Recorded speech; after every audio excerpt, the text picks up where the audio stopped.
کفن جو ہے وہ برانڈڈ نہیں ہوتا. اصل میں ہماری جو اوقات ہے نا، ہماری اوقات فقط ایک گھونٹ پانی پینے اور ایک گھونٹ پانی نکالنے سے زیادہ نہیں.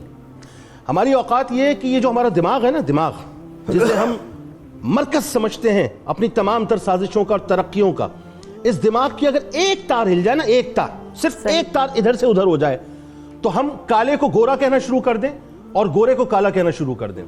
ہم انسان کو انسان سمجھنے کو تیار نہیں ہوں گے، پہچاننے کو تیار نہیں ہوں گے.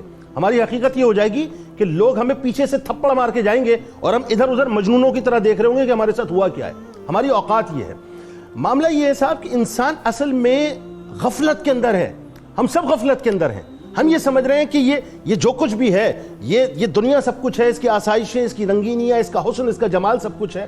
میں نے پہلے جملہ عرض کیا، اللہ تعالیٰ خوبصورت بننے سے انکار نہیں کرتا، وہ خود حسین ہے، خود جمیل ہے. لیکن مسئلہ یہ ہے کہ ہمیں یہ معلوم ہونا چاہیے کہ ہماری حقیقت کیا ہے. انسان کا حسن ڈھل جاتا ہے، انسان کا حسن مان پڑ جاتا ہے. جو عورت بڑی حسین نظر آتی ہے ایک وقت میں، کچھ سالوں کے بعد جو ہے وہ عورت دیکھنے میں پسند نہیں آتی. جو مرد بڑا وجیح نظر آتا ہے، جس کو اپنی وجاہت پر، اپنے جسم پر بڑا ناز ہوتا ہے، آہستہ آہستہ اس کے چہرے پہ جھریاں پڑنا شروع ہو جاتی ہیں. اس کی کمر جھک جایا کرتی ہے، اس کی ہڈیوں کے اندر ذوف آ جاتا ہے، جسم میں ذوف آ جاتا ہے. وہ ایک وقت ایسا بھی آتا ہے کہ انسان کھڑے ہو کر جو ہے نماز ادا نہیں کر سکتا اور جھک کر اللہ کی بارگاہ میں سجدہ نہیں کر سکتا. انسان کی اوقات یہ ہے. انسان کی اوقات یہ ہے کہ ملے خاک میں اہل شاہ کیسے کیسے، مکی ہو گئے لا مکاں کیسے کیسے، ہوئے نامور بے نشاں کیسے کیسے، زمین کھا گئی آسماں کیسے کیسے. جگہ جی لگانے کی دنیا نہیں ہے، یہ عبرت کی جا ہے، تماشا نہیں ہے. تجھے پہلے بچپن میں برسوں کھلایا، جوانی نے پھر تجھ کو مجنوں بنایا، بڑھاپے نے پھر آ کے کیا کیا ستایا، اجل تیرا کر دے گی بالکل صفایا. جگہ جی لگانے کی دنیا نہیں ہے، یہ عبرت کی جا ہے، تماشا نہیں ہے. یہی تجھ کو دھن ہے، رہوں سب سے بالا، ہو زینت نرالی، ہو فیشن نرالا. آج آپ دیکھ لیجئے صاحب، ہر شخص جو ہے وہ فیشن میں لگا پڑا ہے. مرد بھی جو ہے وہ عورتوں جیسے بن رہے ہیں، عورتیں اس سے آگے چلی گئی ہیں.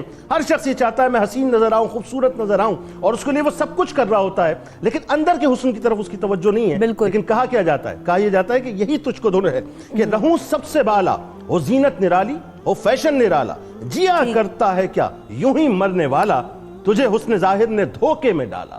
جگہ جی لگانے کی دنیا نہیں ہے، یہ عبرت کی جا ہے، تماشا نہیں ہے. بے شک انسان کو یہ سمجھنا چاہیے، تماشا اسے ہم نے بنا دیا ہے. جسم فنا ہو جاتا ہے. آخری جملہ عرض کر رہا ہوں، کہ جسم فنا ہو جاتا ہے. انسان کی جو باطن کے حسن ہوتا ہے اور اس کی خوشبو ہوتی ہے نا، وہ ہمیشہ فضاؤں میں رہتی ہے اور وہی زندہ رہتی ہے. باطن روشن ہوتا ہے تو تاریخ روشن ناموں سے یاد رکھتی ہے، اور باطن میں اگر کھوکھلا پن ہو تو پھر تاریخ آپ کو فراموش کر کے آگے نکل جائے گا.